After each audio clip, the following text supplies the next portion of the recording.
और सिर्फ एक शहर नहीं, बल्कि यूक्रेन ने रूस के कई शहरों पर ताबड़तोड़ ड्रोन हमले किए, जिसकी एक तस्वीर कृष्णादार से भी सामने आई।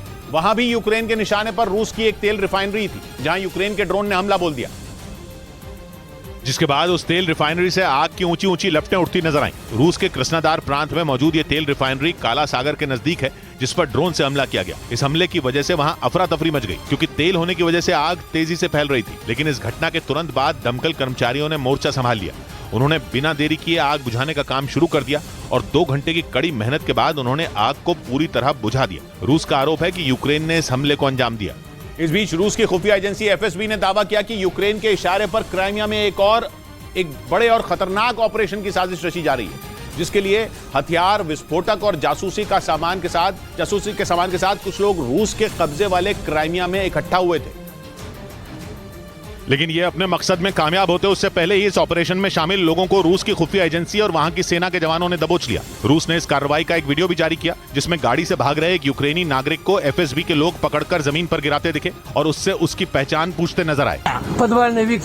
रूस की तरफ से जारी इस वीडियो में हथियारों से लैस रूसी सेना के जवान एक कमरे के अंदर घुसते दिखे, जहां पहले से मौजूद एक आदमी जमीन पर पेट के बल लेटा दिखाई दिया। रूस की सेना के जवानों ने उसे पकड़ने के बाद दूसरे कमरे में धावा बोला और दरवाजा खुलते ही एक और आदमी को दबोच लिया। इसके बाद रूस की खुफिया एजेंसी एफएसबी ने दावा किया कि स्पेशल ऑपरेशन में पकड़े गए सभी लोग एक खास मकसद के लिए इस जगह इकट्ठा हुए थे। दावे के मुताबिक इनकी प्लानिंग रूस की तरफ से क्राइमिया में नियुक्त गवर्नर सर्गेई अक्शनोव की हत्या की थी और इसके अलावा क्राइमिया में अलग अलग जगहों पर बम विस्फोट करके रूस को नुकसान पहुंचाने की योजना भी इन लोगों ने बना रखी थी। रूस की खुफिया एजेंसी एफएसबी ने बताया कि पकड़े गए लोगों में से 6 रूस के ही नागरिक हैं, जबकि एक आदमी यूक्रेन का है, जिसका खुलासा इनके पास से मिले आईडी कार्ड, तस्वीरों और बैज से हुआ। रूस की तरफ से जारी वीडियो में इनके पास से मिले 5 ग्रेनेड, डेटोनेटर, ट्रैकिंग डिवाइस और जासूसी के दूसरे सामान को भी दिखाया गया। एफएसबी का दावा है कि जो विस्फोटक इन लोगों के पास से मिला है, उसी तरह के विस्फोटक का इस्तेमाल 23 फरवरी को क्राइमिया के बख्शीसराय इलाके में रेलवे ट्रैक को उड़ाने में किया गया था। उधर रूसी सेना के एक पूर्व अधिकारी ने दावा किया कि यूक्रेन के ड्रोन रूस के परमाणु प्लांटों का कुछ नहीं बिगाड़ सकते। मॉस्को में एक दिन पहले हुए ड्रोन अटैक के बाद पश्चिमी मीडिया ने दावा किया कि रूस के न्यूक्लियर प्लांटों पर भी खतरा मंडरा सकता है, क्योंकि इस साल न सिर्फ मॉस्को बल्कि रूस के कुछ दूसरे शहरों पर भी कई बार ड्रोन से हमला हो चुका है।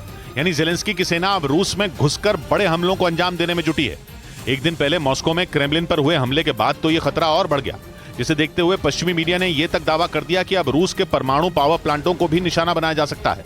लेकिन रूसी सेना के एक पूर्व अधिकारी ने दावा किया कि यूक्रेन कुछ भी कर ले, वो रूस के इन प्लांटों का कुछ नहीं बिगाड़ सकता, क्योंकि रूस ने पहले से ही अपने सभी परमाणु पावर प्लांटों की सुरक्षा मजबूत कर रखी है। और रूसी सेना के पूर्व अधिकारी का दावा है कि इन परमाणु प्लांटों का निर्माण इस तरह किया गया है कि उन पर विमान भी गिर जाए तो उन्हें ज्यादा नुकसान नहीं होगा। यानी किसी भी तरह रूस के इन प्लांटों में हमले के बाद भी काम नहीं रुकेगा, क्योंकि पश्चिमी मीडिया यह दावा कर रहा है कि ज़ेलेंस्की रूसी सेना के साथ साथ वहां के लोगों को भी परेशान करना चाहते हैं। पश्चिमी मीडिया के मुताबिक जिस तरह रूसी सेना ने यूक्रेन में पावर प्लांटों पर हमले कर कई शहरों को अंधेरे में डुबो दिया था, उसी तरह ज़ेलेंस्की भी रूस के पावर प्लांटों को निशाना बनाना चाहते हैं। कहा जा रहा है कि यूक्रेन की तरफ से कभी भी ड्रोन अटैक किया जा सकता है। यानी ज़ेलेंस्की अब पुतिन से बदला लेने की ठान चुके हैं, क्योंकि यूक्रेन में मौजूद जापोरिजिया परमाणु प्लांट पर रूसी सेना पिछले 1 साल से कब्जा किए बैठी है। वहां यूक्रेन के सैनिकों ने लाख कोशिश कर ली, लेकिन वो पुतिन की सेना को नहीं हटा सके, जिसका बदला लेने के लिए ज़ेलेंस्की रूस के परमाणु पावर प्लांटों पर ड्रोन से हमला कर सकते हैं। लेकिन पुतिन की सेना के पूर्व अधिकारी ने दावा किया कि रूस के एयर डिफेंस सिस्टम ज़ेलेंस्की के इस प्लान को फेल कर देंगे।